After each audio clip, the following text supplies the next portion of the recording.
Law and order के मुद्दे पर लगातार विपक्ष के निशाने पर आने के बाद प्रदेश सरकार एक्शन मोड में नजर आ रही है। मुख्यमंत्री भूपेश बघेल ने सभी जिलों के एसपी और आईजी की बैठक ली। इस दौरान सीएम बघेल ने प्रदेश में हुक्काबार पूरी तरह प्रतिबंधित करने के निर्देश दिए। सीएम ने कहा कि प्रदेश में नशे के कारोबार को पनपने ना दिया जाए, एसपी कड़ी कार्रवाई करें। दूसरे राज्यों से आ रहे नशीले पदार्थ छत्तीसगढ़ में घुसने ही नहीं चाहिए। सीएम ने मध्य प्रदेश और राजस्थान के अफसरों के साथ बैठक करने के भी निर्देश दिए। जिस हिसाब से अभी घटनाएं घटी है और उसे जिस प्रकार से बढ़ा चढ़ाकर लोग प्रस्तुत किए हैं, उसके रोकथाम के लिए सारे एसपी कलेक्टर दोनों मिलकर ये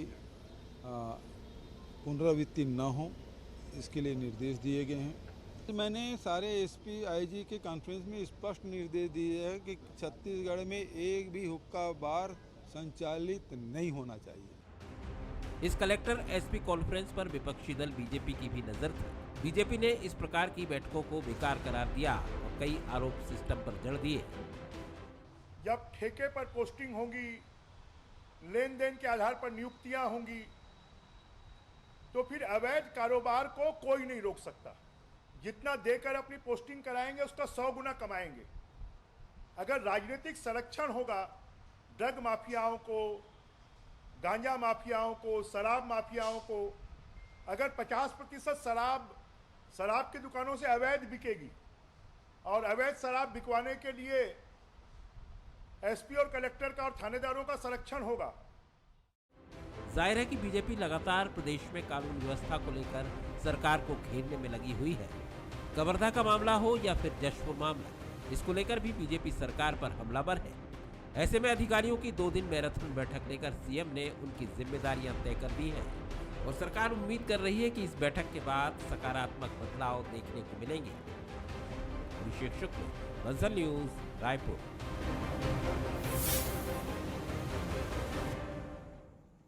नमस्कार, स्वागत है आपका। मैं हूं अभिषेक शुक्ल। कसौटी पर ब्यूरोक्रेसी। जी हां, मैराथन बैठकें चली 2 दिन तक, पहले कलेक्टर्स के साथ, फिर आज एसपी आईजी के साथ कानून व्यवस्था की समीक्षा की गई। कानून व्यवस्था की समीक्षा के साथ साथ सख्त निर्देश और मैसेज भी आज दिए गए। चाहे इस व्यवस्था में अगर हम बात करें हुक्का बारों को पूरी तरह से प्रतिबंधित करने की, या नशा छत्तीसगढ़ में नहीं आना चाहिए इसको लेकर, या फिर जो ब्यूरोक्रेसी है, आम जनता से मुलाकात करे, फीडबैक ले, मीडिया से बातचीत करे, बंद कमरे से निकलकर जमीन तक पहुंचना, लोगों के बीच पहुंचना, सूचना तंत्र मजबूत करना, या फिर सोशल मीडिया पर मॉनिटरिंग जैसी कई अहम चीज़ों के निर्देश मुख्यमंत्री ने दिए। फिर चाहे चिटफंड कंपनियों की बात कर ली जाए या महिला सुरक्षा की बात कर ली जाए, आज की बैठक में साफ निर्देश दे दिए गए कि कोताही किसी भी स्थिति पर बरती नहीं जाएगी। छत्तीसगढ़ में शांति व्यवस्था बनी रहनी चाहिए। हालांकि विपक्ष ने बहुत सारे सवाल भी उठा दिए। तबादला नीति को लेकर विपक्ष, भाजपा लगातार सरकार पर सवाल खड़े करती रही है। चर्चा हम भी आज इसी पर करेंगे कि ब्यूरोक्रेसी क्या कसौटी पर जो आज कसने की कोशिश हुई है, क्या इसके परिणाम होंगे? अगर ये सफल हो जाती है, आज की जो कॉन्फ्रेंस है जमीन पर उतर जाती है, तो किस तरीके का एक बड़ा बदलाव दिख सकता है? चर्चा इसी पर। खास मेहमान हमारे साथ हैं। हमारे साथ अजय साहू जी, कांग्रेस से बहुत स्वागत। अमित चिमनानी जी हमारे साथ, भाजपा से बहुत स्वागत। वरिष्ठ पत्रकार बाबूलाल शर्मा जी हमारे साथ हैं। अजय साहू जी, आज जो ये बैठक हुई है, बहुत सारे निर्देश मुख्यमंत्री ने दिए हैं और इन निर्देशों को लबो-लुआब भी देखा जाए तो आम जनता की सुरक्षा, शांति और जो फीडबैक है वो आम जनता से ही लिया जाए, जैसी कई सारी चीज़ें हैं। ज़मीन पर ये तमाम चीज़ें उतरी तो किस तरीके का बदलाव आपको लगता है हो सकता है, और क्या मैसेज देने की कोशिश सरकार की तरफ से हुई है? देखिए अभिषेक जी, 2 दिन, पहले दिन कलेक्टरों के साथ संवाद और दूसरे दिन पुलिस अधीक्षक और पुलिस महानिरीक्षकों के साथ संवाद, 5-5, 6-6 घंटे की मैराथन बैठक करना, इससे पहले मुझे याद नहीं आता कि इससे पहले की सरकारों ने कभी इस तरीके की बैठकें की हों। और माननीय मुख्यमंत्री जी का ये कहना कि दूसरे राज्यों से आने वाले जो मादक पदार्थ हैं उनका एक पत्ता भी छत्तीसगढ़ में नहीं आना चाहिए, इस दिशा में सभी जिले के जो अधीक्षक हैं, पुलिस अधीक्षक हैं, वो अपने टास्क फोर्स को इस तरीके से तैयार करें कि ये जो ड्रग माफिया है उनके ऊपर नकेल कसी जा सके।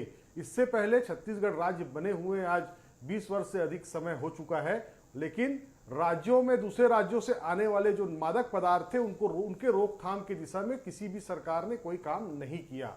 लेकिन हमारी सरकार जो बॉर्डर्स पर निगरानी करने के लिए जो काउंटर बना रही है या नाका बैरियर बनाने का जो काम हम कर रहे हैं, सीसीटीवी लगाने का जो काम कर रहे हैं, इससे निश्चित तौर पर ड्रग माफियाओं पर नकेल लगेगी।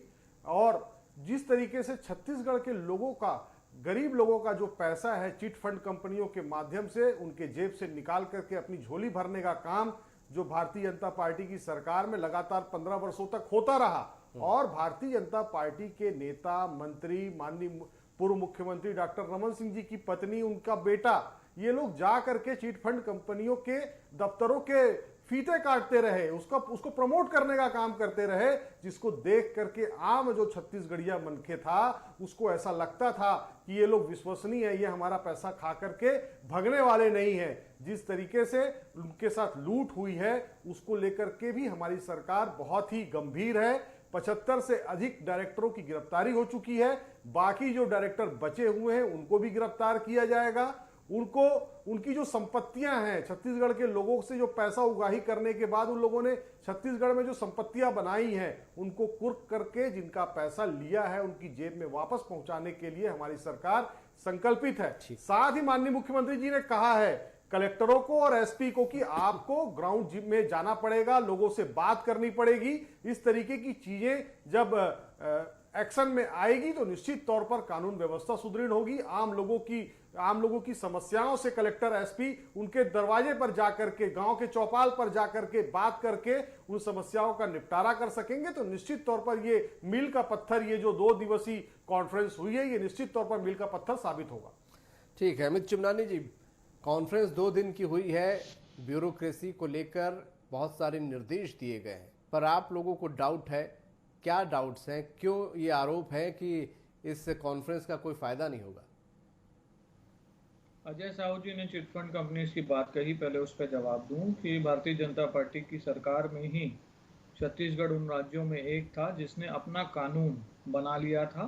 बहुत कम राज्य थे जो अपना कानून बना पाए थे, और 320 से ज़्यादा केसेस रजिस्टर्ड कर लिए गए थे 2017 में ही। मैं खुद एसएलसीसी कमेटी का मेंबर था और सारे डायरेक्टर्स उस समय ही अंदर कर लिए गए थे। तो इस सरकार ने 3 साल में कोई नया तीर नहीं माना है, संपत्ति भी कुर्क करने के आदेश हमने दे दिए थे।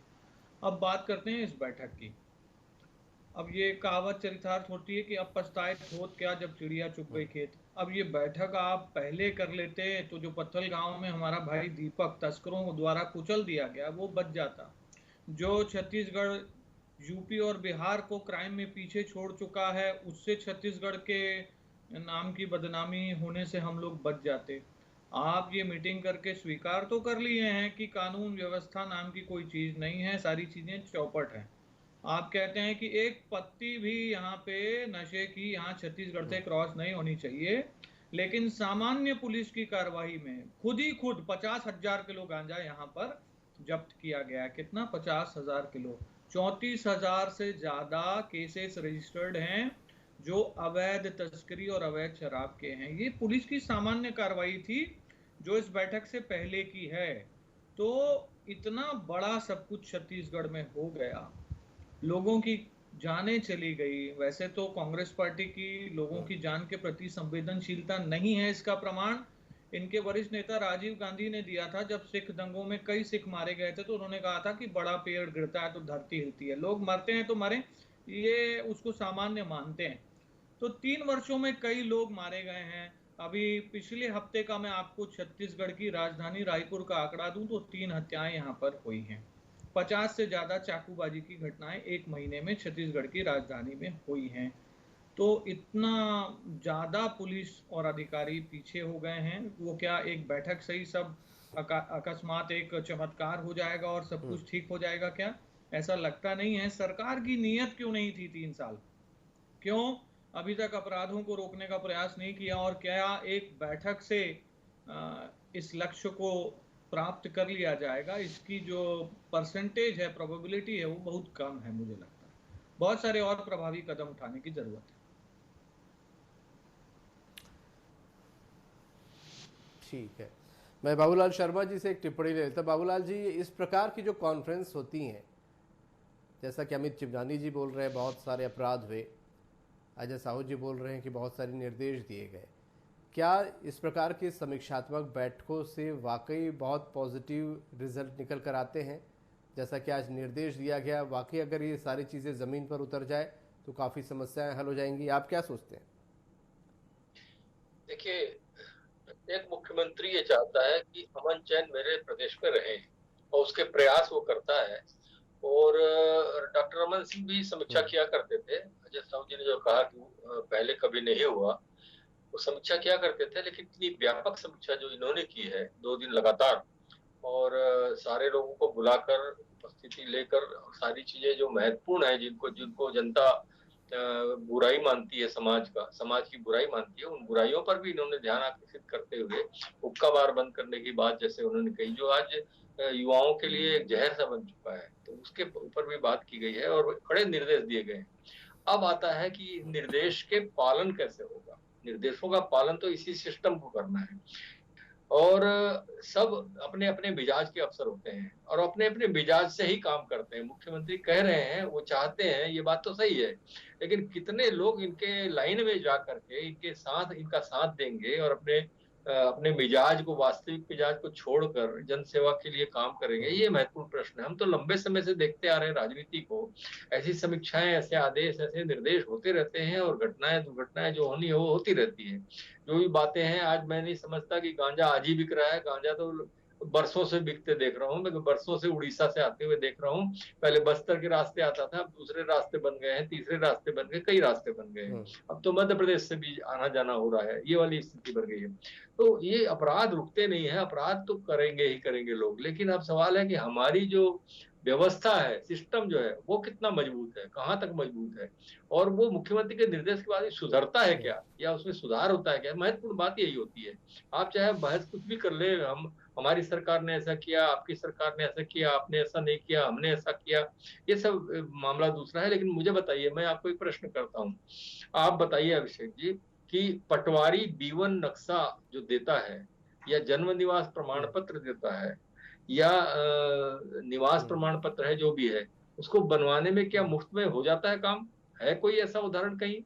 आप सोचिए, प्रभाव की बात अलग है, बहुत प्रभावशाली व्यक्ति तो उसका काम तो बड़े आसानी से, सामान्य नागरिक जो है बगैर पैसे दिए क्या पटवारी B1 नक्शा क्या रमन सिंह के दौर में, या जोगी के दौर में, या आज के दौर में ले सकता है? कितने चक्कर काटते हैं दुनिया जानती है। इतना बड़ा शासन में पटवारी नियंत्रण में नहीं है, तो बाकी लोग अपने अपने मिजाज से काम करने वाले लोग हैं। इस बात को समझ करके मैं इसको प्रमाण के तौर पर बता रहा हूँ, जो जनता इस पर बात करती है कि अरे सरकार है तो क्या है, वो बोल दे तो बोल दी, लेकिन पटवारी तो नहीं माने, हमारे काम नहीं करे। ये जो सिस्टम है, ये सिस्टम कितना साथ देता है सरकार का, मुख्यमंत्री का, ये सबसे महत्वपूर्ण है। और जो बृजमोहन जी ने आरोप लगाया कि पैसा लेके, तो क्या पैसा लेके पोस्टिंग उनके दौर में नहीं होती थी क्या ये सिस्टम नहीं है क्या?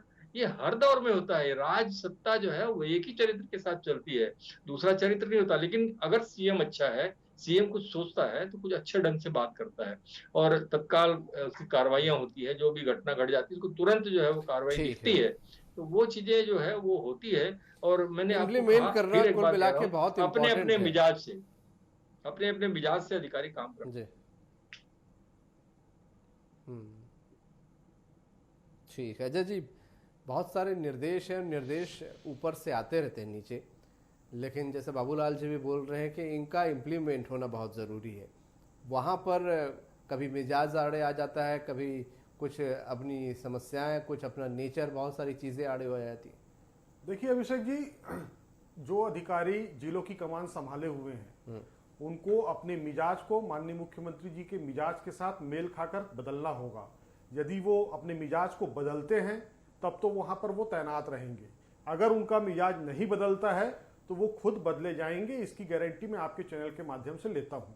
रही बात बृजमोहन जी की, तो बृजमोहन जी, मुझे ऐसा लगता है कि उनके कार्यकाल में, उनके समय में जो चीजें चलती थी, वो उससे जो उनको अनुभव मिला है वो उसको साझा कर रहे थे। हमने देखा है इससे पहले जब डॉक्टर रमन सिंह जी की सरकार थी, कलेक्टर और एसपी के तबादले 2-2, 3-3 साल तक नहीं हुआ करते थे।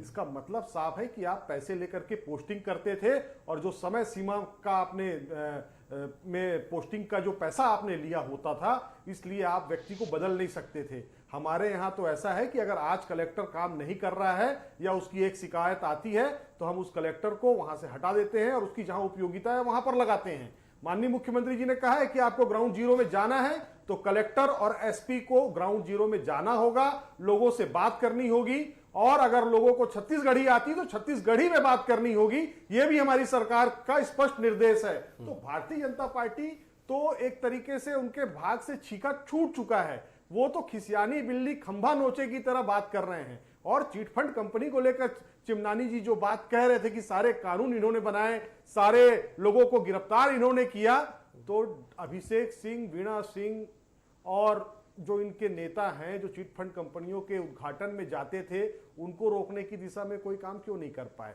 हमारा यह कहना है, अगर आपकी मंशा साफ थी तो आपने जो अभिकर्ता था, आपने एजेंट के खिलाफ जुर्म दर्ज करने का काम किया था। आपने कभी किसी डायरेक्टर को गिरफ्तार करने की दिशा में काम नहीं किया। आपने कानून तो यहां पर गुटखा बंद करने का भी लगाया था, आपने कानून तो यहां शराबबंदी का भी लगाया था, आप तो ड्रग्स को भी यहां पर, जिस तरीके से ड्रग्स का कारोबार कांग्रेस पार्टी की सरकार आने के बाद हमने सिंडिकेट को फोड़ा और भारतीय जनता पार्टी के कार्यकर्ताओं की संलिप्तता जब उसमें सामने आई, तब पता चला कि 15 वर्षों तक ड्रग्स का काला कारोबार सरकार के और भारतीय जनता पार्टी के नेताओं के संरक्षण में चल रहा था। बृजमोहन जी कह रहे थे कि शराब दुकान से अवैध शराब बेचने का काम कर रहे हैं। यह काम भारतीय जनता पार्टी के समय में हो सकता है, इसीलिए यह नीति लाई गई हो। तब यह नीति अच्छी थी, जब आपने शराब दुकान का सरकारीकरण किया तब आपको यह नीति अच्छी लग रही थी। अगर दूसरी सरकार आती और वही उस काम को आगे बढ़ाती है, क्योंकि किसी भी नीति को तुरंत बदलने में बहुत सारे अमूलचूल परिवर्तन करने पड़ते हैं। अगर शराबबंदी होनी है तो वो तो होगी, लेकिन अगर आज जो व्यवस्था चल रही है उस पर अगर आप प्रश्न चिन्ह खड़ा कर रहे हो, तो अगर एक उंगली आप हमारी तरफ उठाएंगे तो 3 उंगली आपकी तरफ भी उठेगी। चिमनानी जी, इसका ध्यान रखें। समीक्षात्मक बैठक, आपने जैसा जिक्र किया कि बहुत सारे अपराध हो रहे हैं और बहुत सारी घटनाएं हो रही हैं, लेकिन जो समीक्षा होती है वो जरूरी होती है। क्या इन समीक्षात्मक बैठकों से आमूलचूल परिवर्तन या किसी भी प्रकार के कोई परिवर्तन नहीं होता? ऐसी बैठकें नहीं होनी चाहिए, आपको लगता है? जब एक सरकार का आधा कार्यकाल खत्म हो जाए अभिषेक जी, और उसके बाद वो केवल समीक्षा करे और निर्देश दे, तो उससे समझ में आता है कि ये केवल दिखावे के लिए है। कब एक्शन होगा? और पिछले 2.5-3 साल आप कहाँ थे? मुझे अच्छे से याद है, प्रदेश की जनता को भी भली भांति आभास है कि जब प्रदेश में हत्याएं चरम सीमा को लांघ गई, तब गृह मंत्री जी से पूछा गया तो उन्होंने चिढ़ करके जवाब दिया, बोले हत्या कैसे रोकेगी, आप बता दो, मैं वो भी कर लूंगा। मतलब आप जनता से पूछ रहे हो, फिर अभी क्या निर्देश दे रहे हो? अभी कैसे निर्देश दिया गृह मंत्री और मुख्यमंत्री जी ने? तब ये बयान क्यों दिया कि आप बताओ हत्या कैसे रोकेगी? आज आपने कौन सा नया मंत्र दे दिया पुलिस को जिससे आप हत्या रोक लोगे? ये विरोधाभासी चीजें हैं। दूसरी बात, 10,000 से ज्यादा बलात्कार इस प्रदेश में 2.5 वर्षों में हो गए हैं, जिसमें 4,000 से ज्यादा नाबालिग बच्चों के हुआ है। 6,000 से ज्यादा युवतियां लापता हो गई। कई अपहरण के मामले हैं। यहाँ पर नशे को रोकने की बात हो रही है, तो लॉकडाउन में जब सब्जी नहीं मिल रही थी, दवा नहीं मिल रही थी, तो एक निजी होटल में शराब की पार्टी चल रही थी, गोली चल गई। लॉकडाउन में जब आदमी को घर से निकलने की पाबंदी थी, और कहां पर हुआ ये छत्तीसगढ़ की राजधानी में हुआ, ये किसी गांव में, किसी वनांचल इलाके में नहीं हुआ। और नहीं, चिमनानी जी, मैं ये सीधा पूछना चाह रहा था कि आज इस समीक्षा बैठक से क्या कोई फायदा नहीं होगा? पीछे जो क्राइम हुआ है उसको रोकने के लिए अगर हम बैठक हो रही है, तो क्या आपको लगता नहीं इसका कोई पॉजिटिव रिजल्ट निकलेगा, या ये बैठकें बेकार होती नहीं होनी चाहिए? एक बहुत बड़ा तथ्य देता हूं अभिषेक जी, आज ये हालात ऐसे क्यों बने हैं और आगे क्यों सुधरने के आसार नहीं हैं।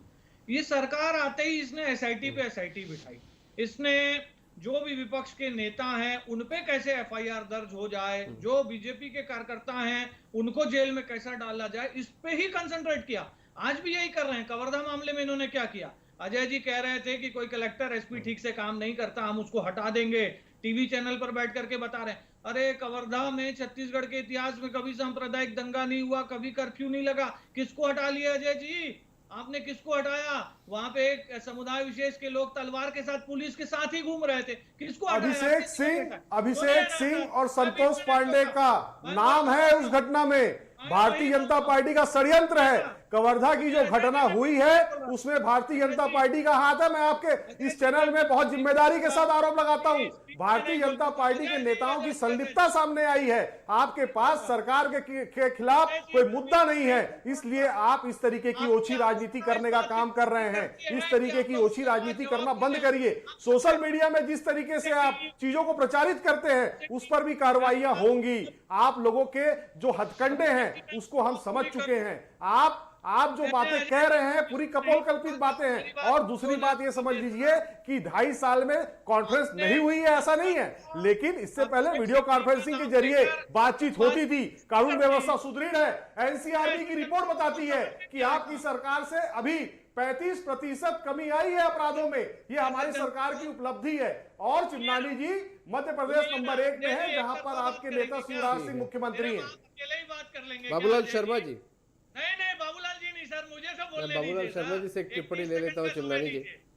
अभिषेक सिंह जी का नाम, संतोष पांडे जी का नाम आपने खुद बता दिया। अरे वही तो मैं कह रहा हूँ कि भाजपा के नेताओं के खिलाफ आप एफआईआर करने में इंटरेस्टेड हैं, अपराधियों के खिलाफ कार्रवाई करने में आप इंटरेस्टेड है ही नहीं। मेरी बात की आपने पुष्टि सबूत है इंटरेस्टेड नहीं है, सबूत है। झूठ बोलना बंद करिए चैनल पे बैठ के। सबूत है, आपके नेताओं के खिलाफ सबूत है। हाई कोर्ट से फटकार लग गई आपको, हाई कोर्ट ने आपको कार्रवाई से रोक दिया। क्या सबूत था? हाई कोर्ट से बार बार मुंह की खाते हैं आप लोग। तो सर अपराधी को पकड़ने में ध्यान दीजिए, आप बदलापुर की राजनीति मत करिए, तब यहाँ ठीक होगा। ठीक है बाबूलाल जी, मिजाज की बात आपने की और बहुत सारी चीजें आपने कही कि अगर वो चीजें नहीं मिलती हैं तो पटवारी से लेकर तमाम चीजें, कैसे इस प्रकार की समीक्षा बैठकों का पॉजिटिव रिजल्ट निकलेगा। लेकिन जब प्रशासन ऊपर से टाइट होता है तो कुछ तो असर अधिकारियों पर भी पड़ता होगा, इसका कुछ तो जमीन पर असर नजर आएगा।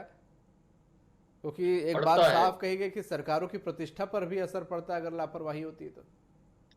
देखिए, जो कवर्धा की घटना हुई वैसी घटनाएं होने से सीधा सरकार के ऊपर असर पड़ता है, कोई दो राय नहीं है। और इसीलिए जो है भूपेश बघेल जी ने इस बात पर चिंता व्यक्त की है कि सोशल मीडिया जो है वो अफवाह फैलाने में बहुत आगे जाता है और बहुत तेजी से उसकी अफवाह फैलती है। प्रिंट मीडिया और इलेक्ट्रिक मीडिया को उसको उन्होंने विश्वसनीय बताया है, लेकिन इसको विश्वसनीय नहीं बताया क्योंकि ये अफवाह बहुत तेजी से फैलाते हैं। तो ऐसे लोगों को सर्च करना है, ऐसे लोगों को लोकेट करना है और लोकेट करके उन पर कार्रवाई करना है, ये बात उन्होंने कही, ताकि भविष्य में कभी जो कवर्धा की घटना घटी उसमें गलत सलत चीजें जो है इस तरह इधर उधर न जाएं और शांति का जो टापू हमारा छत्तीसगढ़ है उसका माहौल न बिगड़े। ये सोच तो इस मुख्यमंत्री ने सामने लाई है अपने। लेकिन सवाल मैं वो नहीं कर रहा, मैं कह रहा हूँ मुख्यमंत्री अच्छा सोच रहे हैं, मुख्यमंत्री अच्छा करना चाहते हैं, चाहे डॉक्टर रमन सिंह भी अपने समय में अच्छा करना चाहते हैं, तो अधिकारी क्या करेंगे वो सबसे महत्वपूर्ण है। अब देखिए, एक उदाहरण बता रहा हूँ आपको मैं। 4 बार सुधरने का मौका दिया गया, लेकिन उसके बाद भी क्या वो ड्राइवर को पीटने वाला जो अधिकारी था, मैं नाम नहीं लेना चाहता उसका, वो सुधर पाया? बार बार उस तरह की मारपीट की घटनाएं, वो महासमुंद के विधायक से मारपीट और इधर से मारपीट, ये मतलब एक सनक रखने वाले कोई अधिकारी होते तो उनको कोई फर्क नहीं पड़ता, सीएम बोले चाहे कोई बोले। तो वैसे लोगों को समझना पड़ेगा, उनको समझ करके उनको ऐसी जगह रखना पड़ेगा जहां इस तरह के पब्लिक फील्ड न मिले होगा, समझना होगा। फील्ड में जाने वाली बात जो इन्होंने कही है, निश्चित रूप से अधिकारियों को फील्ड में जाना ही चाहिए, उनकी ड्यूटी है, उनकी सेवा भाव का काम होना चाहिए। लेकिन कितने अधिकारी इस मूड के होते हैं, ये सब महत्वपूर्ण चीज है। ये आने वाला वक्त बताएगा, अधिकारी फील्ड पे जाते हैं क्या फीडबैक लाते हैं। आज मैं यही बीच में रोकना चाहूँगा बाबूलाल जी, समय इतना ही था मेरे पास। आप सभी का बहुत शुक्रिया करूँगा इस चर्चा में शामिल होने के लिए। बैठक बहुत अहम थी और जनता पर भी इसका असर पड़ेगा। जनता भी इस बैठक को बड़े ध्यान से देख रही थी, इससे जो आउटपुट निकला है, जो बातें आई है, बड़े ध्यान से देख रही है। विपक्षी भाजपा भी बड़े ध्यान से इन बैठकों को देख रही है। आने वाले वक्त में किस तरीके से सारे निर्देश ज़मीन पर अमली जामा पहनते हैं, ये सबसे अहम है और इसी पर सबकी निगाहें भी होंगी। और सरकार भी चाहेगी कि अमली जामा पहने ताकि उसकी भी प्रतिष्ठा में किसी भी प्रकार की आंच ना आए। आज का मुद्दा में इतना ही। नमस्कार।